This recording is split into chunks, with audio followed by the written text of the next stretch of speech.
ऋण तो चुकाना ही होगा, इस जन्म में या फिर अगले जन्म में। एक सेठ जी बहुत ही दयालु थे, धर्म कर्म में यकीन करते थे।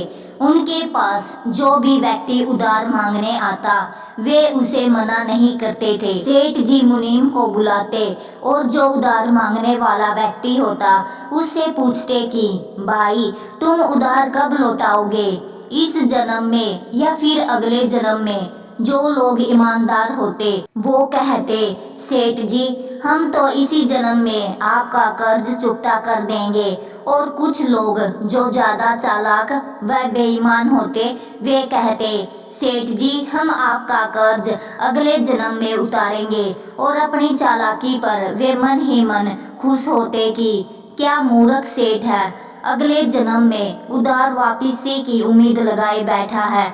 ऐसे लोग मुनीम से पहले ही कह देते कि वो अपना कर्ज अगले जन्म में लौटाएंगे। और मुनीम भी कभी किसी से कुछ पूछता नहीं था, जो जैसा कह देता मुनीम वैसा ही बही में लिख लेता। एक दिन एक चोर भी सेठ जी के पास उधार मांगने पहुंचा। उसे मालूम था कि सेठ अगले जन्म तक के लिए रकम उधार देता है, हालांकि उसका मकसद उधार लेने से अधिक सेठ की तिजोरी को देखना था। चोर ने सेठ से कुछ रुपये उधार मांगे। सेठ ने मुनीम को बुलाकर उधार देने को कहा। मुनीम ने चोर से पूछा भाई इस जन्म में लौटाओगे या अगले जन्म में। चोर ने कहा मुनीम जी मैं यह रकम अगले जन्म में लौटाऊंगा। मुनीम ने तिजोरी खोलकर पैसे उसे दे दिए। चोर ने भी तिजोरी देख ली और तय कर लिया कि इस मूर्ख सेठ की तिजोरी आज रात में उड़ा दूंगा। वो रात में ही सेठ के घर पहुंच गया। वहीं भैंसों के तबेले में छिपकर सेठ के सोने का इंतजार करने लगा। अचानक चोर ने सुना कि भैंसें आपस में बातें कर रही है और वह चोर भैंसों की भाषा ठीक से समझ पा रहा है। एक भैंस ने दूसरी से पूछा तुम तो आज ही आई हो ना बहन। उस भैंस ने जवाब दिया हाँ आज ही सेठ के तबेले में आई हूँ। सेठ जी का पिछले जन्म का कर्ज उतारना है। और तुम कब से यहाँ हो?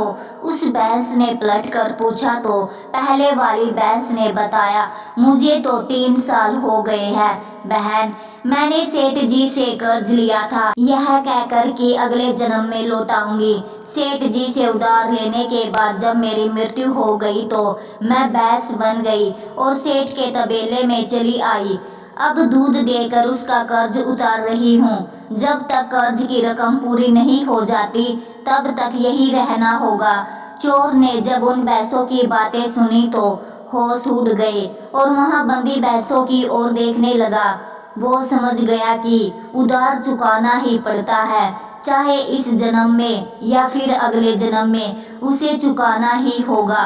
वह उल्टे पांव सेठ के घर की ओर भागा और जो कर्ज उसने लिया था उसे फटाफट मुनीम को लौटाकर रजिस्टर से अपना नाम कटवा लिया। हम सब इस दुनिया में इसलिए आते हैं क्योंकि हमें किसी से लेना होता है तो किसी का देना होता है। इस तरह से प्रत्येक को कुछ ना कुछ लेने देने के हिसाब चुकाने होते हैं। इस कर्ज का हिसाब चुकता करने के लिए इस दुनिया में कोई बेटा बनकर आता है तो कोई बेटी बनकर आती है, कोई पिता बनकर आता है, कोई मित्र बनकर आता है तो कोई शत्रु बनकर आता है, कोई पड़ोसी बनकर आता है तो कोई रिश्तेदार बनकर आता है।